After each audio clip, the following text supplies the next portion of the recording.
Muy buenas noches a todos, ¿cómo están? Seguimos con la serie de entrevistas a todos los autores que participaron, que colaboraron con el libro El regreso del príncipe Gario. Esta noche nos acompaña la doctora María Inés Carabajal, doctora en antropología por la UBA, becaria postdoctoral por CONICET, está haciendo su postdoctorado a través del CONICET y es docente de la UBA. Muy buenas noches, María Inés, ¿cómo estás? Hola, Leandro, ¿qué tal? ¿Cómo estás? Bueno, muchas gracias por invitarme a esta entrevista y además, bueno, estoy muy contenta de haber participado del libro.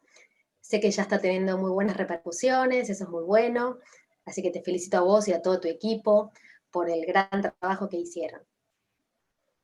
El equipo son ustedes, así que el agradecimiento va de mi parte hacia ustedes, que hicieron posible este sueño, ¿no? De poder tener un libro colectivo, con múltiples miradas, y que espero que sea un aporte para más adelante, ¿no?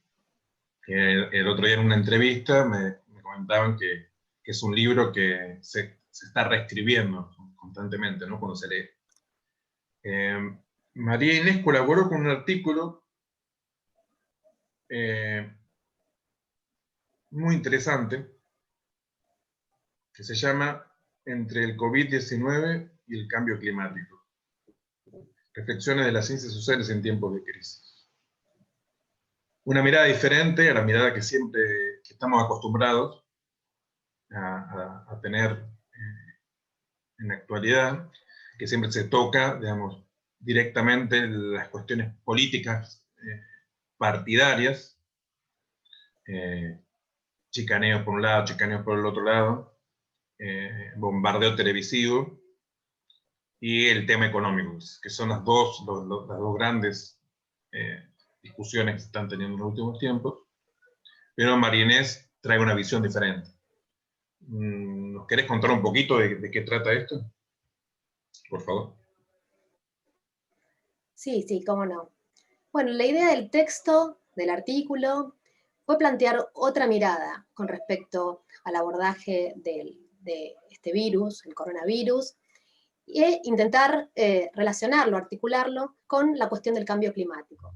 Ambas cuestiones, desde mi perspectiva, se encuentran sumamente entrelazadas, por lo tanto un análisis más integral me parece que podía ¿no? suplir otro tipo de análisis, como vos decías, más de estilo económico o político o hasta sanitario del COVID. Me parece que los análisis que se han hecho hasta el momento, o los análisis masivos que eh, aparecen en los medios masivos de comunicación, tienen que ver con el abordaje de la cuestión económica, la cuestión sanitaria de la pandemia, que son claramente factores fundamentales porque son los que afectan la vida de la población en su vida cotidiana.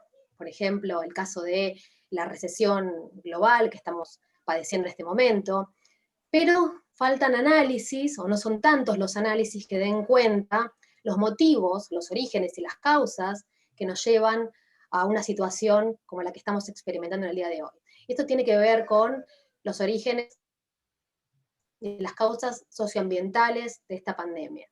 Y esto se relaciona, está muy relacionado con la cuestión del cambio climático. Entonces, un poco lo que intenté plantear es esta mirada alternativa, esta propuesta alternativa, porque por un lado tenemos esta visión de un problema de naturaleza ambiental o de naturaleza, podemos decir, biológica, pero este es un problema social, ¿no?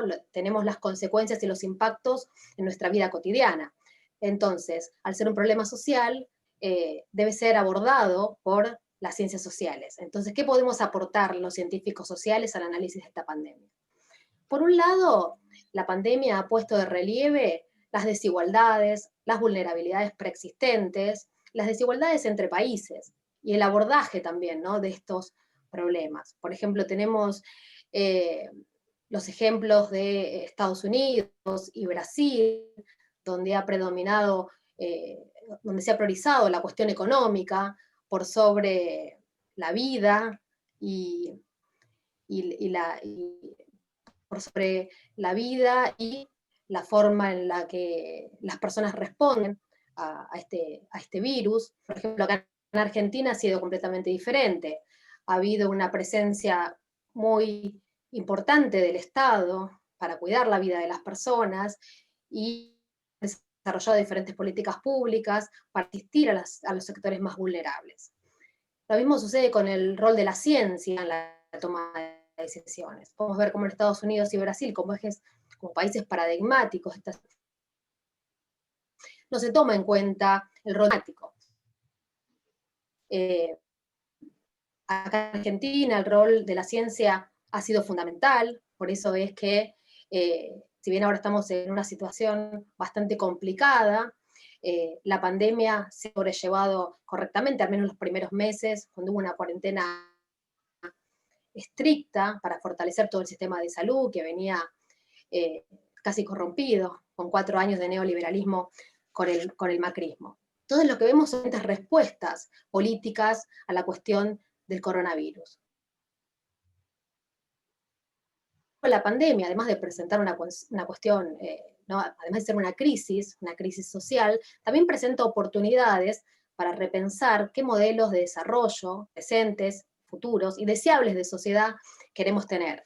Entonces, ¿cómo planificar este futuro post-pandemia? Acá se abren varios caminos. Por un lado tenemos algunas teorías sobre la implementación o el aprovechamiento, ¿no?, de la crisis por grandes corporaciones y corporaciones transnacionales para la profundización de economías neoliberales. Y por otro lado tenemos algunas propuestas, por ejemplo, en Estados Unidos el Green New Deal, que apunta, ¿no?, a abordar la cuestión del cambio climático y la pandemia COVID como algo integral, una transformación de los productivos, sociales y económicos hacia un modelo más justo de sociedad.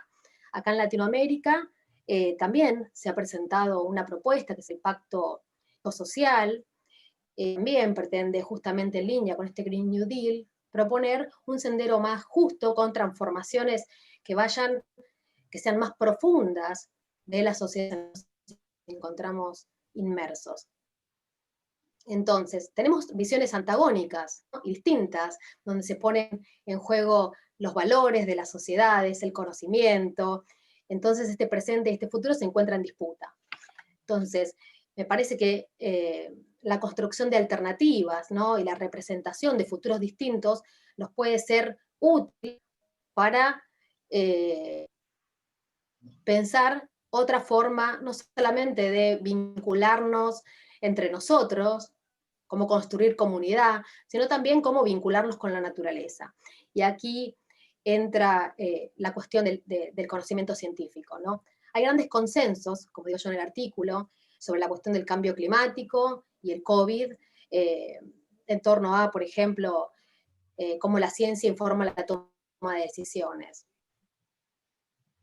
En esta pandemia se ha visto cómo la ciencia juega un rol fundamental, ¿no?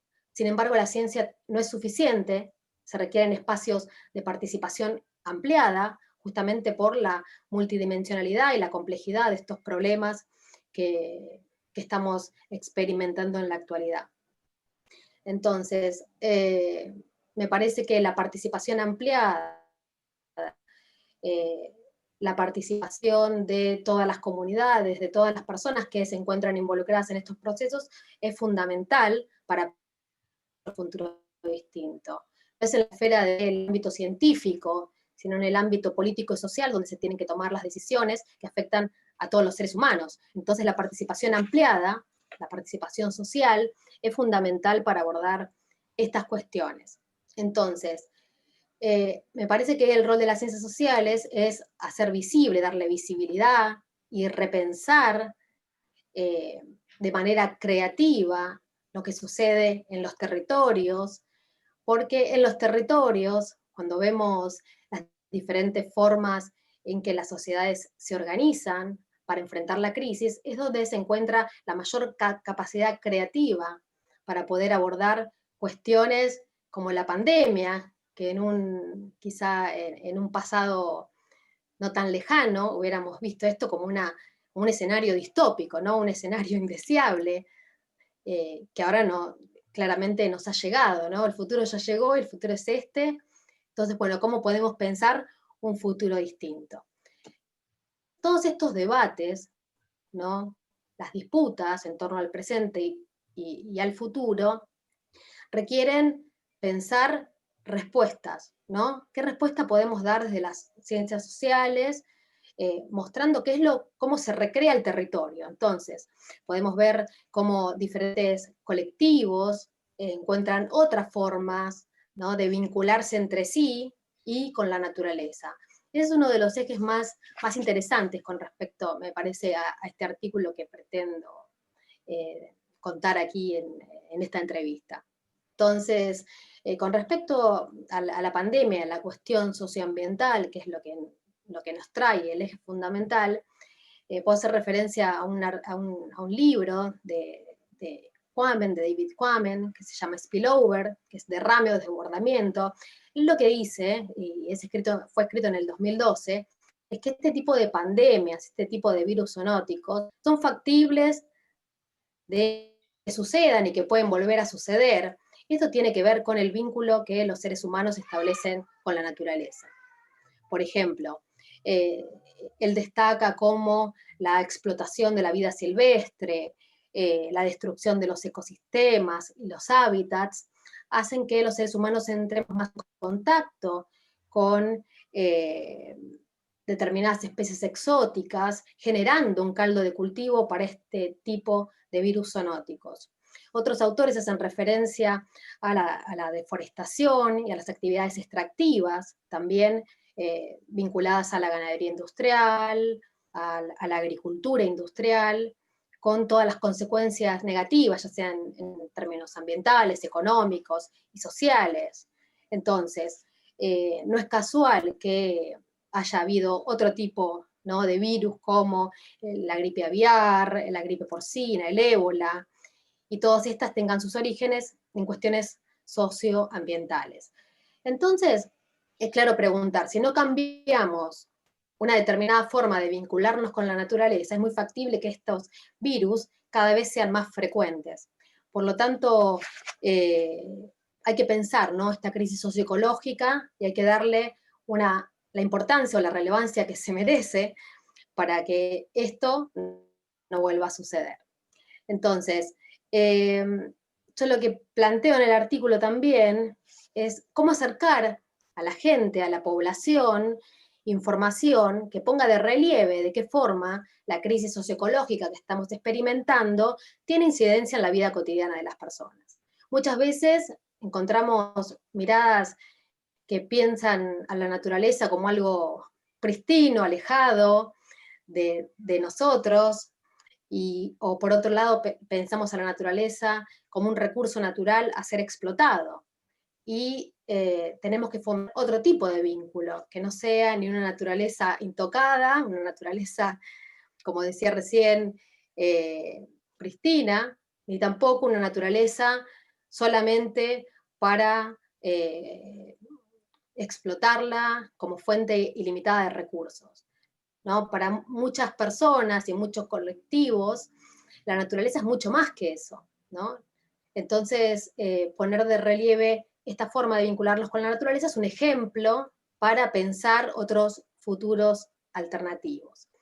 Entonces, una de las cuestiones, ejemplos que yo destaco en el artículo, es el de la producción agroecológica. Hemos visto en la pandemia los límites del mercado globalizado y especulativo para brindar a la población alimentos sanos, seguros, soberanos. Sin embargo, estos límites han sido suplidos por la economía social, solidaria, por la producción agroecológica. Tenemos que tener en cuenta que el 70% de la producción de verduras y frutas que se produce a nivel mundial proviene de la agricultura familiar. Muchas veces este dato la gente no lo sabe, por lo tanto somos alimentados por la agricultura familiar y no por grandes empresas transnacionales. Entonces, poner de relieve estas cuestiones es fundamental. Durante la pandemia, muchas notas lo han destacado, aumentó la producción y el consumo de verduras y agroecológicas, en primer lugar porque la gente empezó a ser más consciente, ¿no?, de los hábitos saludables, de comer frutas y verduras sin agrotóxicos, porque se fomentó el consumo de cercanía, porque los precios de estas frutas y verduras son precios mucho más bajos en comparación con los mercados convencionales. Entonces, lo que vemos es que hay ciertos actores, ¿no?, como por ejemplo la Unión de los Trabajadores de la Tierra, se han convertido en fundamentales para pensar estas alternativas de producción, consumo y circulación, ¿no? Producción, circulación y consumo de verduras y frutas agroecológicas que tienen en su base la soberanía alimentaria, ¿no?, entendida como el consumo de verduras y frutas en línea con los aspectos culturales de las sociedades. Entonces, me parece que revalorizar y darle visibilidad a estas alternativas a los modelos de consumo hegemónicos se convierten en formas de pensar alternativas de vincularnos entre nosotros, ¿no?, fomentar la comunidad, pensar qué es lo que sucede en los territorios y cómo estos territorios que tienen esa capacidad creativa para conectarnos a todos de otra forma, sin la especulación, ¿no?, del sistema hegemónico de consumo.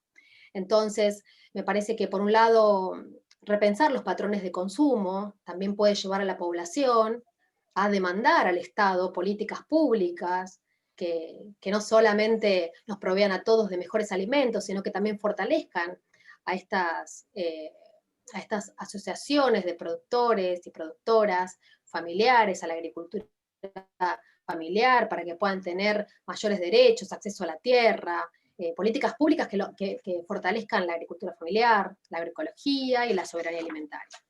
Entonces, una de las cuestiones con las que cierro el artículo es que si nosotros tenemos que pensar un sendero más justo, entonces tenemos que pensar que estos procesos alternativos, estos futuros alternativos, tienen que ser colectivos, ya que estas crisis multidimensionales solo pueden ser sobrellevados de manera colectiva y mirando qué es lo que sucede en el territorio, cómo se aborda desde la economía social, la agricultura familiar, la agroecología. Eso es lo que va a lograr un cambio transformador. Bueno, muy interesante lo que estás diciendo, muy esperanzador también, ¿no? Me surge una pregunta que va más allá de lo que vos pones en el artículo, ¿no? Ya apelo a tu experiencia como docente, a tu experiencia como mamá. ¿Vos crees, digamos, que las nuevas generaciones están siendo formadas en estos valores?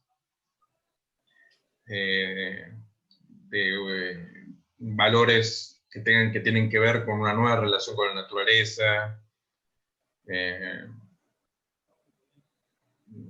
Pienso particularmente eso, digamos, que después también hay, está el tema de la educación sexual integral, ¿no? Pero puntualmente digo, ¿vos crees, digamos, que las nuevas generaciones están siendo estimuladas, formadas para concebir la relación hombre-naturaleza de una manera diferente? Que yo creo que ahí viene la esperanza, digamos, ¿no?